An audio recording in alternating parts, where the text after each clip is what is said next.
Nah, kita nanti simulasi dulu ya. Bagaimana cara berpikir filsafati ya, berpikir filsafat dengan menggunakan metodologi ini. Tujuan akhirnya bagaimana kerangka itu sampai kepada kebenaran dan kebijaksanaan ya. Nah, sekarang kita lihat. Ini kalau ibu tanya ya, satu pertanyaan nanti dijawab oleh orang pertama, kemudian nanti itu pertanyaannya berangkai. Kenapa? Ya, ini sederhana tapi kamu harus spontanitas menjawab. Dari spontanitas itu mungkin berasal dari akal pikiranmu yang jernih, gitu ya.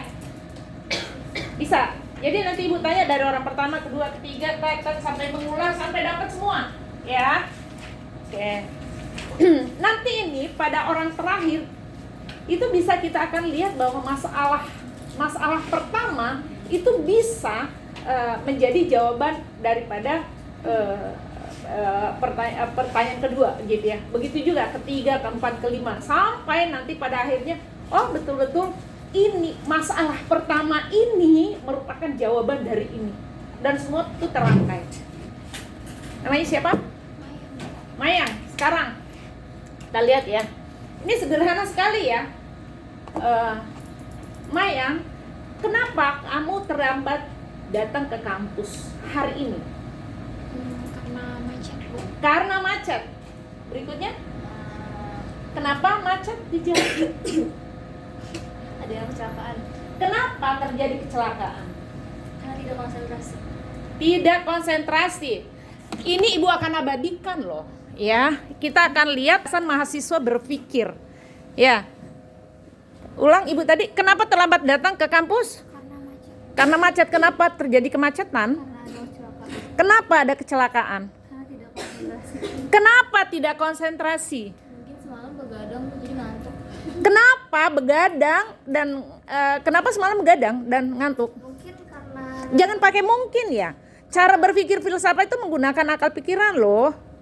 karena nonton bola. Kenapa nonton bola? Karena dia hobi nonton bola. Kenapa? Nah, karena dia hobi. Kenapa hobinya nonton bola? Karena laki-laki. Hah? Karena laki-laki. Nih, lihat ya. Apakah semua laki-laki apakah semua laki-laki hobi nonton bola? Belum tentu. Apa yang tentu? Kalau belum tentu berarti apa yang pasti? Apa yang tentu? Mungkin banyak semua laki-laki suka nonton bola, tapi belum tentu mereka nonton bola. Pakai logika. Oke, yang kritis. Oke. Ulang. Apakah semua laki-laki hobi nonton bola? Tidak semua. Kenapa tidak semua? Kembali. Karena sesuai selera bagi. Kenapa selera itu? Yuk. Selera orang beda-beda. Iya, kenapa selera orang beda-beda? Kenapa semua laki-laki tidak semua hobi bola, nonton bola? Ada yang lebih dia suka mungkin.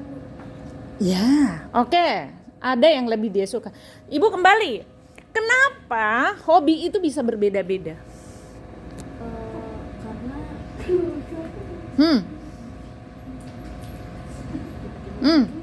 karena iya kesenangan orang beda-beda kan, ada yang suka bola, ada yang suka basket, volley. Iya, kenapa bisa hobi itu bisa berbeda-beda?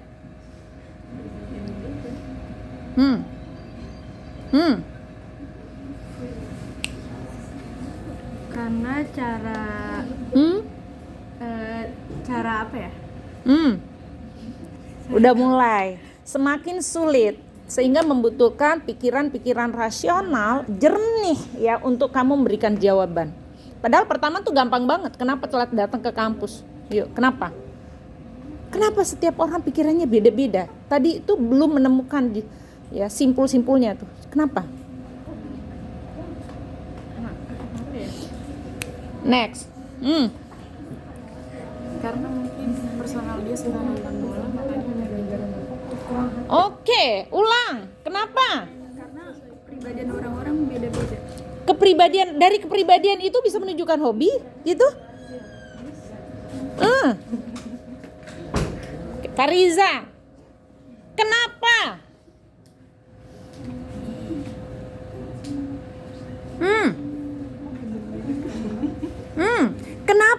kepribadian orang itu bisa beda-beda dan menunjukkan hobinya pula yang berbeda-beda.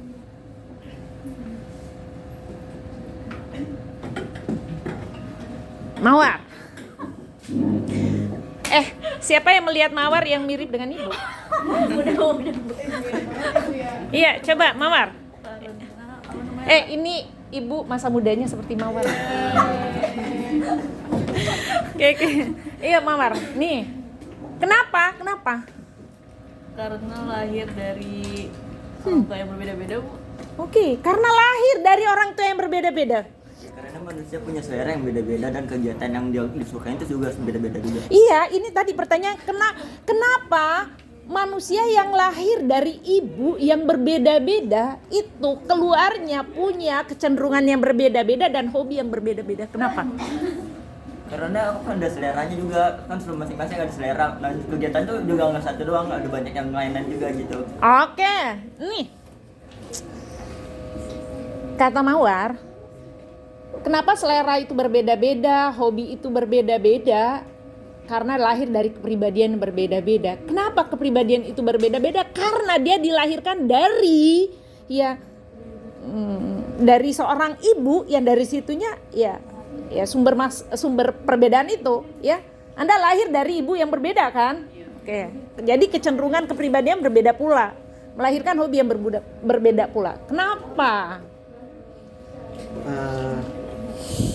Karena dari budaya orang tua sebelumnya, tahu karakteristik dari orang tua sebelumnya. Oke, mulai lagi. Karena ibu itu mempunyai budaya yang berbeda sehingga ketika dia mengandung, melahirkan, udah terbentuk karakter anak yang berbeda-beda gitu ya. Pertanyaannya lagi, Syawal, kenapa setiap ibu itu terbentuk dari pribadi yang berbeda-beda? Tadi kan karena keturunannya berbeda. Iya. Mungkin karena faktor penjajah.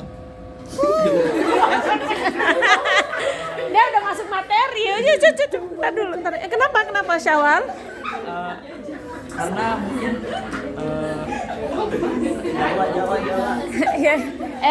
Ini yang 4 jangan siapin jawaban. Belum tentu yang kamu siapin itu seperti itu. Ayo, kenapa Syawal? Jangan kasih jawaban. Belum tentu. Ayo, coba. Ini, jangan kamu kasih jawaban. Biarin. Enggak, ini kamu kan tadi dengerin. Karena setiap ibu itu terbentuk di sebuah keluarga memang yang berbeda-beda budaya dan tradisi. Ya enggak? Di keluarganya, di masyarakatnya gitu ya.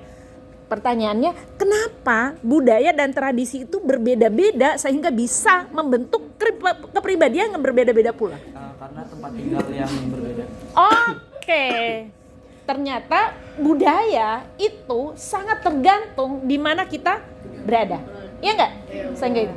Nah, kenapa tempat tinggal itu bisa memunculkan budaya yang berbeda-beda?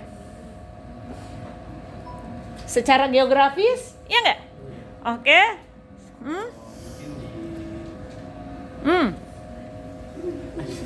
Ayo. Oke. Kenapa tempat tinggal atau secara geografi itu ngebentuk pribadi kita ya itu berbeda sehingga ngebentuk budaya dan kultur yang berbeda-beda. Mungkin karena Jangan pakai kata mungkin, kalau pakai logika ya. misalnya ada yang tinggal di pegunungan, budayanya berbeda tuh. Ya itu kenapa? Karena faktor lingkungan juga mungkin. Ya itu sih. Ya pertanyaan tadi kenapa lingkungan itu sangat ngebentuk orang yang tinggal di pegunungan, budayanya seperti apa, kulturnya seperti apa. Orang yang tinggal di pesisir, karakternya seperti apa, budayanya seperti. Orang yang tinggal di dataran, ya kulturnya seperti apa, budayanya seperti apa. Begitu pula orang yang tinggal di kota, budayanya seperti apa, ya.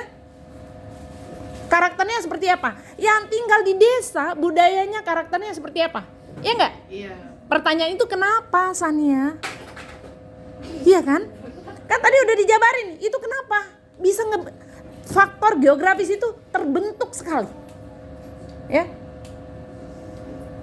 Orang yang tinggal di padat penduduk karakternya seperti apa dengan orang yang tinggal di perumahan yang sepi? Ayo. Sania. Bagaimana? Kenapa?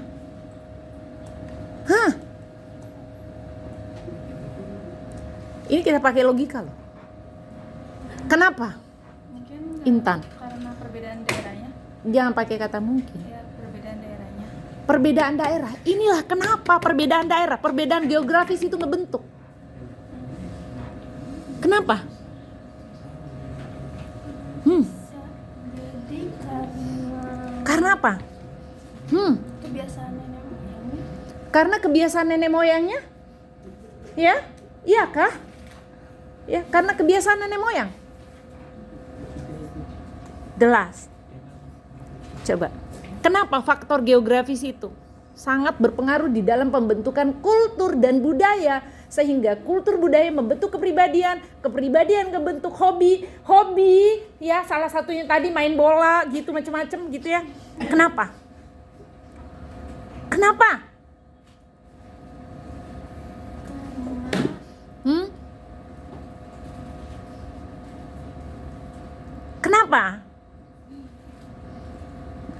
Tetot. Oke, itu jelas. Nah, ini caranya kita berpikir secara filsafat ya. Oke, Ibu. Tujuannya apa? Ini untuk mendapatkan pikiran-pikiran rasional dan jernih. Kira-kira jawaban terakhir itu kenapa? Karena apa? Geografis itu adalah merupakan salah satu faktor pembentuk. Ya, karena faktor geografis itu adalah merupakan salah satu pembentuk karakter, pembentuk kultur dan budaya. Nah, kira-kira kalau jawaban yang terakhir seperti itu, apakah itu adalah jawaban yang benar? Belum.